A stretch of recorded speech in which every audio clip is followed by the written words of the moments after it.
ladies and a few gentlemen. Thank you very much for joining me this afternoon. And first of all, a very warm thank you for SCMP for inviting me to speak this afternoon. The topic is women of our time. So I think it's pertinent to begin my remarks by reviewing how have the women of our time been doing in Hong Kong and overseas. I think Hong Kong women have done fairly well. At one time, I think women leaders in Hong Kong were ahead of their counterparts in Asia, in various fields. When Hong Kong was a manufacturing economy, we have had women leading manufacturing companies.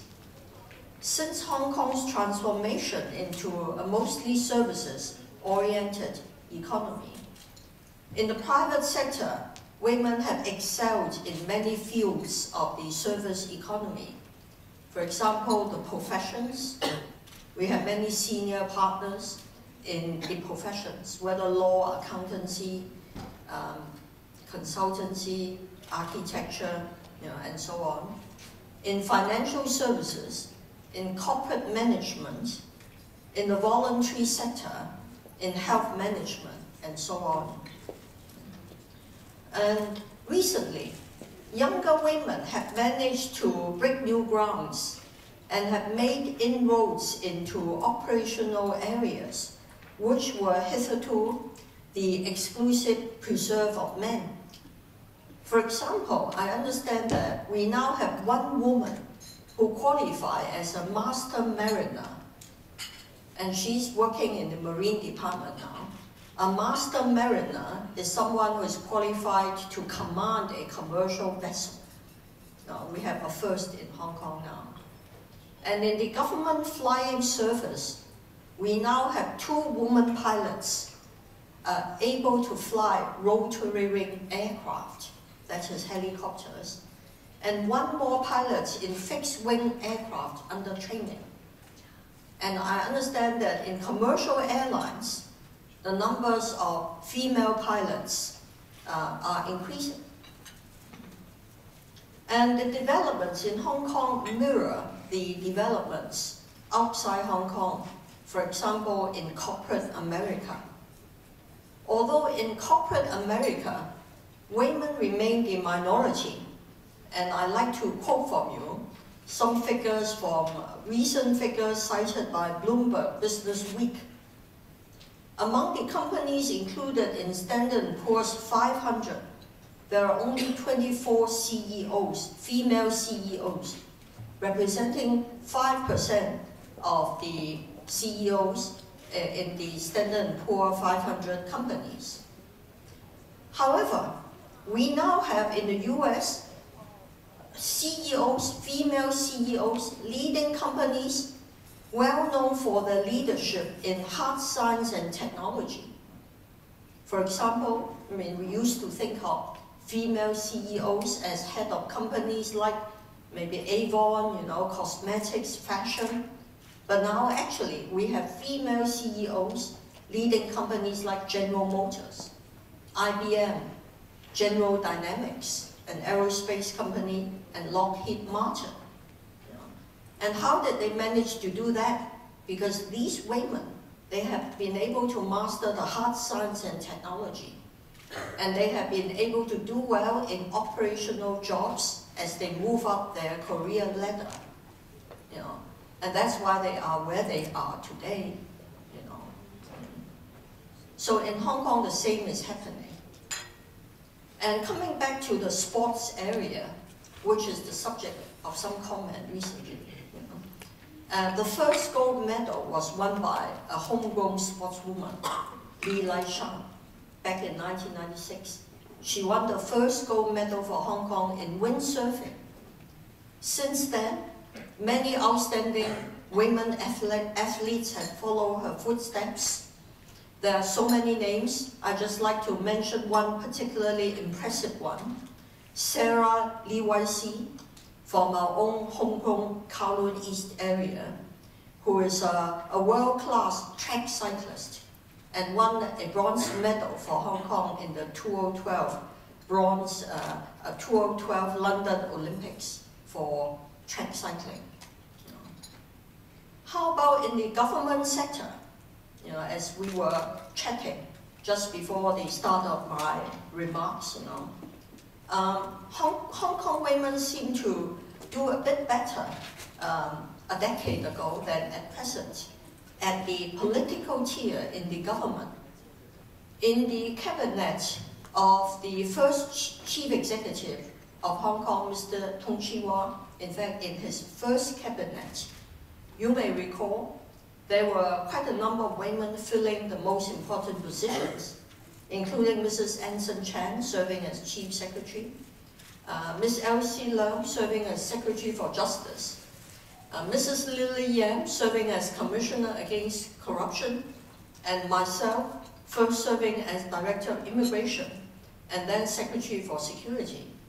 Whereas, by contrast, we have only one lady leader in the Hong Kong government now, Mrs. Carrie Lam, the number 2 in our government, who is shouldering a lot of responsibility.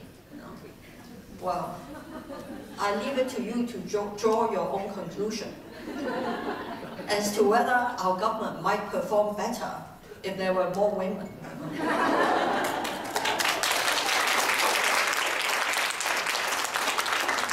Because of my own vested interest, I will not pass judgment on that question. Now, in politics, Hong Kong have done well, where they have the gumption to come out and meet the challenge. The women who have been elected have all done pretty well in approval ratings or in name recognition, and generally in exerting influence on society. In fact, at least 4 of the political parties in our legislature are headed by women. Liberal Party is headed by Mrs. Selina Chow. The Civic Party is headed by Ms. Audrey Yu. Democratic Party by Ms. Emily Lau. And the youngest of them all, New People's Party, is headed by me. However, the number of women in the legislature remains more or less the same as in previous years. There are 11 women among the 70 members of our legislature. The number has remained more or less the same. Maybe we could discuss later why is it easier for women to serve as civil servants in the public service than to run for elected office. Be that as it may, women have done well in politics in other parts of the world. While I was preparing my remarks, I looked up the number of women in power, in political power around the world, and there are quite a number, apart from German Chancellor Angela Merkel, who remains, she is the most powerful woman in Europe, no doubt about that, re-elected with a resounding vote of confidence last year. The President of Brazil, Ms. Rousseff, was recently re-elected. We also have lady leaders in Argentina, Norway, Denmark, and closer to home in the Republic of Korea. So there's nothing to stop women in other parts of the world rising to the top in the world of politics. And if you agree with Aristotle, who observed that the state or the government is the highest form of organization or community because it does the highest good, rising to the top of political power is the highest challenge, in my view, that a woman could face. And it remains to be seen whether a woman could break this glass ceiling in China. Because in the past, as you may know, in China's history, we have had women who were heads of the state, such as Empress Wu of the Tang dynasty, Empress Dowager Cixi of the late Qing dynasty. But these ladies, they rose to power by virtue of their being their matriarchal position in the ruling family, because they were also the head of the family. That's why they became the head of the state, because in Chinese politics, from a long time, the family hierarchy has become closely identified with the political hierarchy. So it remains to be seen whether a woman in China could, rise to the top on her own merits. At this juncture, I would like to talk a bit about the qualities that a woman can bring to politics or governance in general. Again, if I could quote some authorities.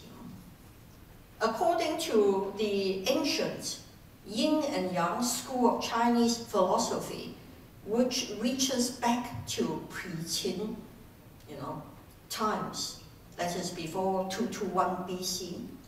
The Yin and the Yang represent two opposing forces in the universe, which are in perpetual contest with each other, and in the process generate change and rejuvenation. The Swiss psychiatrist Carl Jung, in the West, they don't seem to have this sort of duality, but the Swiss psychiatrist Carl Jung identified the same duality in every individual's psyche. He asserts that every individual possesses a masculine side, which he calls animus, representing qualities such as heroism, loyalty, and protection. While there is also a feminine side, which he calls anima, which represents love, generosity, and compassion. Generally speaking, women have more anima than animus. I think most of you would agree. And men have more animus than anima.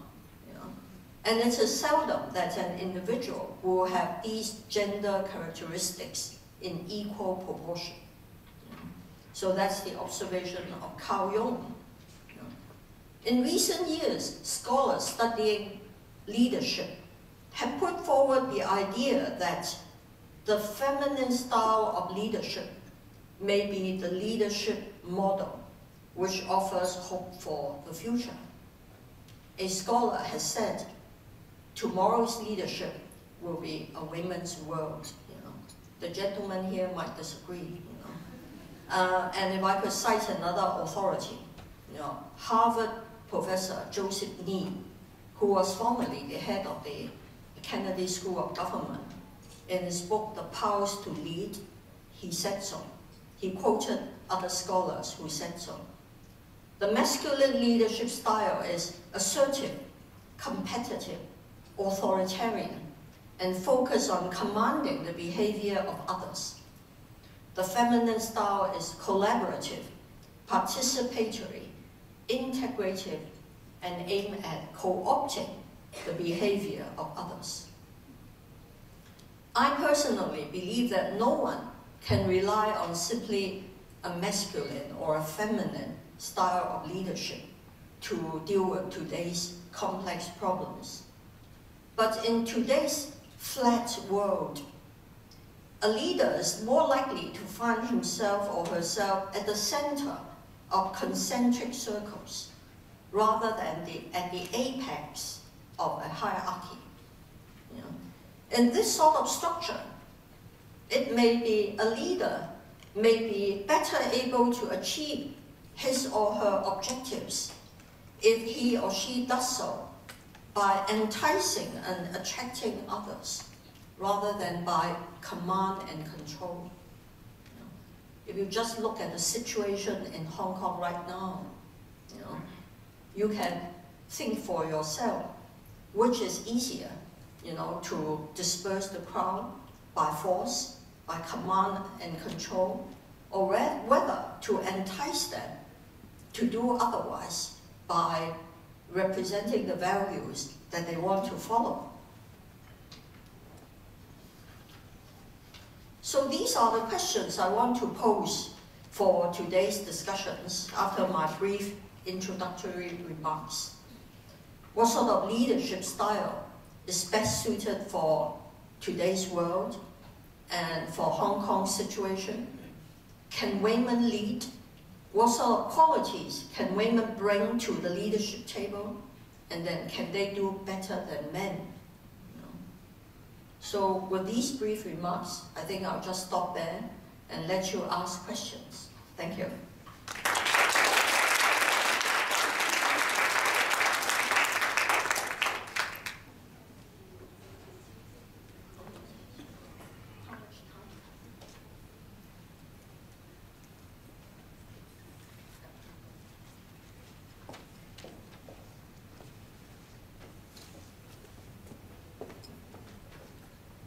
This is your opportunity to learn from Regina's experience as a political leader.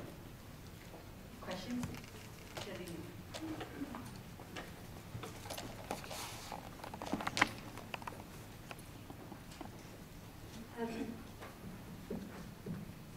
Thank you, Regina. That was very inspiring.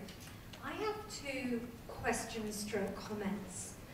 The first one is, from my experience in interviewing women leaders in Hong Kong and around Asia, one of the things I have found has been that women leaders have paid a price for their leadership. And that price has been the price of close relationships in their family. And Indra Nooyi actually talks about this and has talked about this publicly. I'd like to hear from you what price you think you might have paid for your leadership, because being a leader requires lots of time, and it means putting other things on the back burner. From Indra Nooyi, we've heard that her relationship with her daughter has really suffered. From the women leaders I interviewed in 2004 and 2005, I've heard that as well. So I'd be really interested to hear what the price that you paid personally.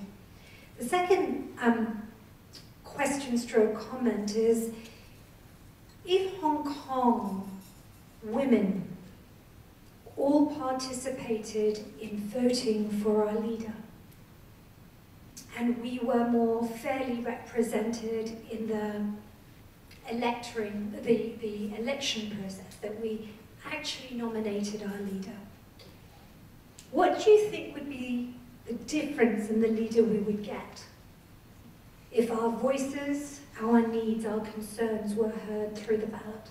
Thank you. Thank you very much for your very interesting questions. You know, the first one is a perennial question faced by all career women. In other words, you know, can you have it all? Or can you only do one thing at a time? You know? I'm always full of envy for successful career women who seem to manage to have it all. Margaret Thatcher, for example, a very loyal, devoted husband, plus twins, plus a prime ministership, you know, for many years. You know. But in my case, I could only do one thing at a time. You know, I got married late, you know, by the standards of my time, 31, after an arranged date, you know. In government, I worked so hard that I never had time for dating, social life, you know, minimal social life. I worked such long hours in the bowels of government. You know. And I gave birth to my child, my only child, really, when I was about to, in the twilight years, you know, when I was about to run out of time. You know, so there's a big gap, age gap between myself and my daughter. And I wasn't able to look after her well when she was growing up.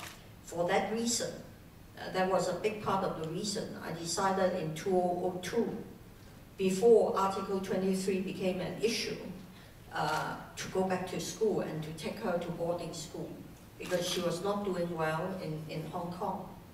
And we were both students in the States for 3 years. And during that time, I lived the more normal life of a parent. When she flew to the town where I was living during holidays, I did the usual parenting for her. I drove her around, took her to movies, you know, that sort of thing. And she's now my best of friends. So I think sometimes you need to take a back seat, you know. Sometimes you need to make some choices. What is most important to you at a particular stage of life? there has to be some give and take. And your second question, what would be the outcome if women could play a bigger role in electing the chief executive? Now, the procedure you were thinking about is the nominating committee. The nominating committee comprises 4 sectors, 4 categories, and currently, actually, nominating committee not yet formed. It is to be based on the existing election committee, which has 4 categories and 38 subsectors. The 4 categories are commerce, industry, finance. Cat 2 is the 10 professions. Lawyers, accountants, architects, doctors, all elected individually by the men and women in the professions. And I think there are no lack of women members. Third category is a very mixed bag: social welfare, culture, agriculture, fisheries, labor unions, and trade unions, mostly organizations. The 4th sector is political, people like us, all members of the legislature. 36 Hong Kong deputies to the National People's Congress, about 51 members of the Chinese People's Political Consultative Committee, and about 110 elected district councillors, both men and women. I think there is room for expanding the representation of women on this committee. And my party, New People's Party, we put in the recommendations we put forward in May, we recommended that agriculture and fisheries, they have 60 votes at present. They don't need 60 votes. It could be reduced to make more room for women, young people, students. I guess my question is, let's put the existing structure aside. If women themselves could go to the ballot tomorrow, just assume we have no politics to worry about at the moment. No basic law. No basic law. Okay. Actually, that would make life much easier, but let's not worry about that. We all went to the ballot tomorrow. All of us women, all of us men, over the age of 18, and we voted. Women would have a greater voice than they do currently. How do you think that would affect our outcome? Well, I think the proportion, population-wise, 50-50. I don't have offhand the proportion of elected voters, but I believe in Hong Kong as in US, women, once they register, they have a greater tendency to vote, particularly for a representative of their own gender. For example, in the US 2012 presidential elections, the famous Gallup poll missed by a wide margin because they underweight the voting inclination of the minorities, including women, because the women were very supportive of Obama. So if we didn't have the basic law, and all of you sisters, sisters of Hong Kong, were empowered to vote, and if a woman run, I don't know whether you choose on the basis of gender or on the basis of ability. I don't know. I don't really know. Maybe you know better than I do. I hope it's not just gender. I hope it will be ability. Yes, the lady at the back.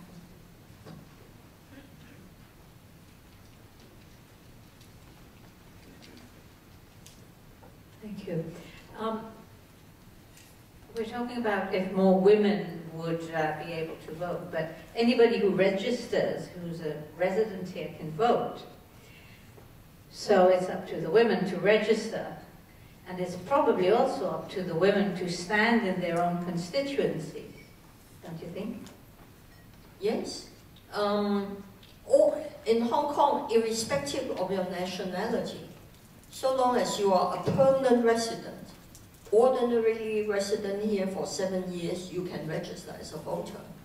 And how come there remain only 11 women out of 70 legislators? Coming back to your question, the question from the lady earlier about the sacrifice you have to make. Running for an elected office is really a 24/7 job, more so than that of a bureaucrat. And it's not just the amount of time, is you have to be sufficiently thick-skinned, to face the music, seriously, For example, during the current crisis, because of my support for the police, when I, very often when I step outside Lechco, because of the barricades, the roadblocks, I'm greeted with a lot of calling of names. So you have to be able to accept the limelight and the public bouquet and brickbats, So not everyone is able to take that. The loss of privacy, basically no private life, and you have to make sure there are no skeletons in your cupboard.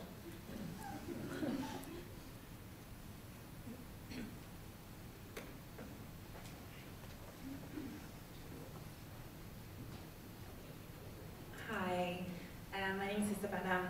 I'm from Harvey Nash.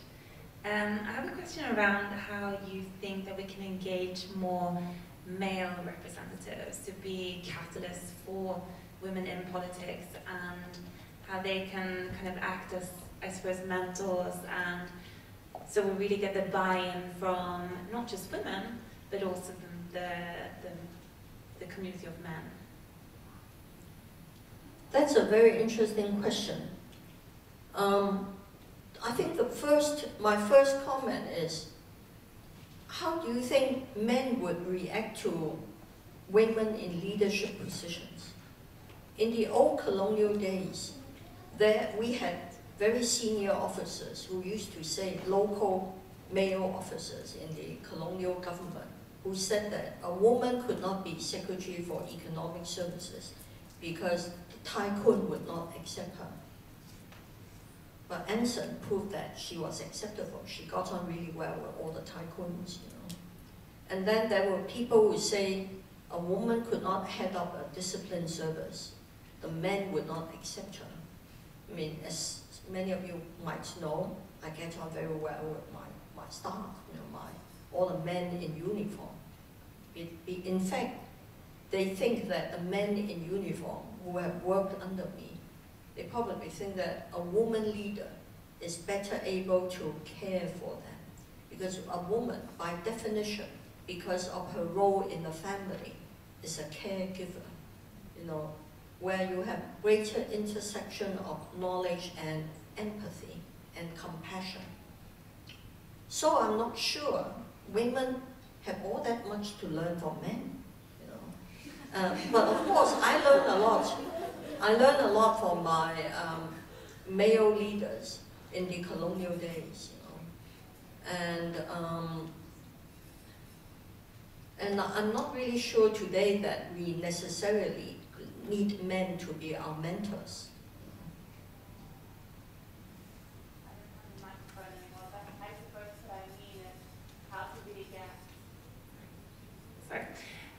I suppose what I mean is to really ensure that they act as catalysts, so they help us in order to drive this and to drive change. So the change is not just coming from women and women saying women should be in power. It should also come from the male representatives saying women should be in power, we should all have the same equal opportunities. So that was probably why I was asking with regards to I get your point. I think I myself benefited from equality of opportunity in education, and then equality of opportunity in the civil service. My bosses treated men and women alike, put the best person in the job, Nowadays, in my party, I like to groom more women for political office, and they do need a bit more support from their bosses, in the sense of allowing them, giving them time, giving them more flexibility, so that they could spend time on the streets, shaking hands with the voters. Men could help that way by being more tolerant of political participation.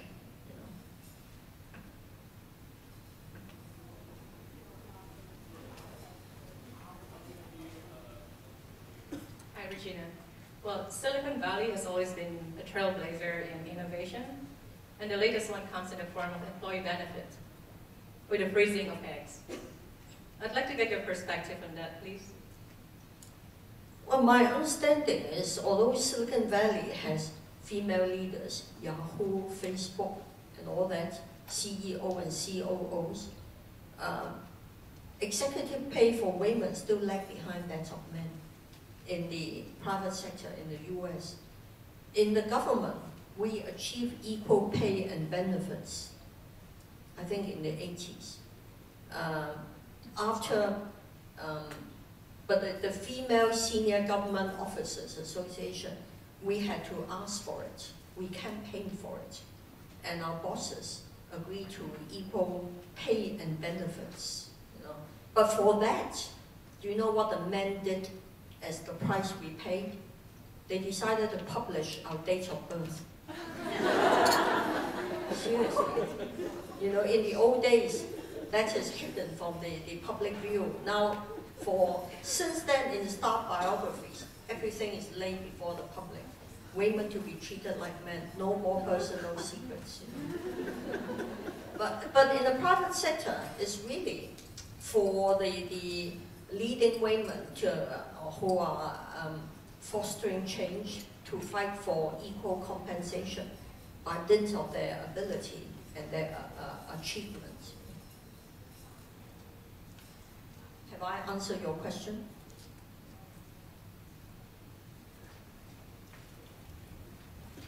I know there are more questions. I see a hand there and a hand there. Can we limit it to the last two questions then?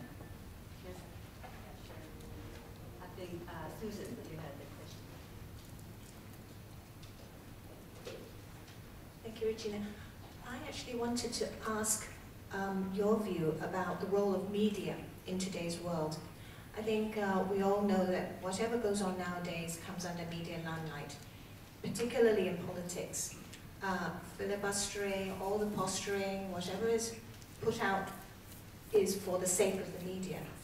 Under such circumstances, do you think women are advantaged or disadvantaged? I mean, we're said to be more perhaps eloquent, hopefully more presentable, but on the other hand, our confidence in public speaking and so on. So what is your experience? Do you think does this give us an edge, or is that something that is sort of, a threat to women?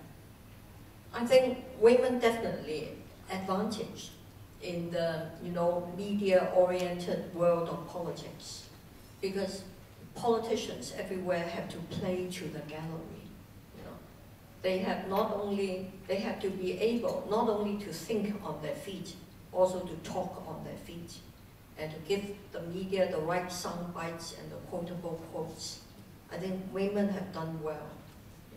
Most, if not all, of the women politicians I meet locally or outside Hong Kong have done really well.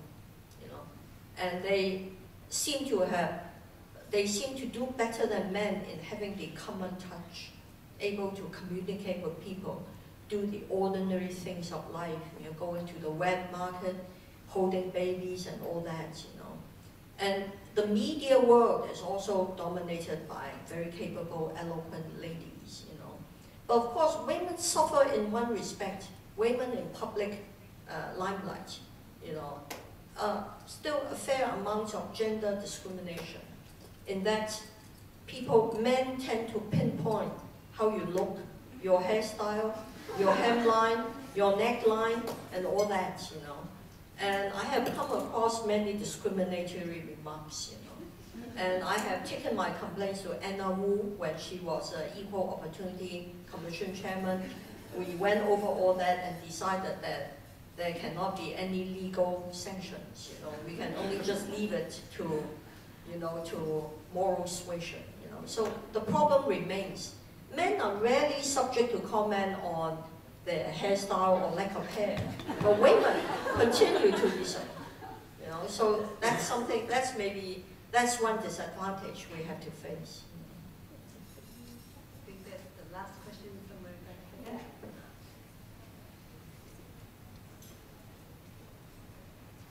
My question is a bit more generalized. But just a comment on the last question that you said you do get comments on your appearance and stuff. I find that it's not just men commenting, it's very often women who are commenting on women.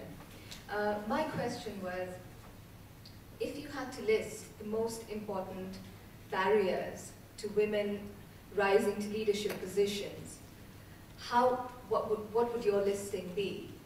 Would it be men? Would it be the work-life balance? Would it be education? How would you list the barriers? I think the biggest barrier is the enemy within, is in ourselves. Whether we are able to overcome the sort of maybe emotional weakness which could overwhelm us from time to time, lack of family life, lack of social life, gender discrimination, sometimes even hostility in a male-dominated world. To overcome all these uncertainties, moments of weakness and lapse of confidence, to assert our potential to the full.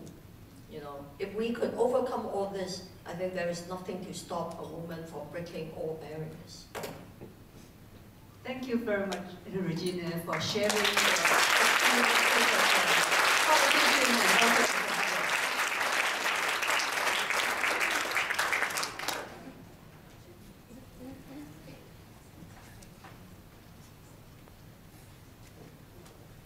also we have heard from some very successful women leaders.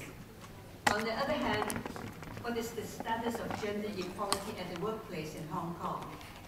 We need more empirical evidence to guide us. So what prompted SEMP to conduct a survey on upward mobility in Hong Kong, and what are the key objectives? Michael Zhu, Director of Strategic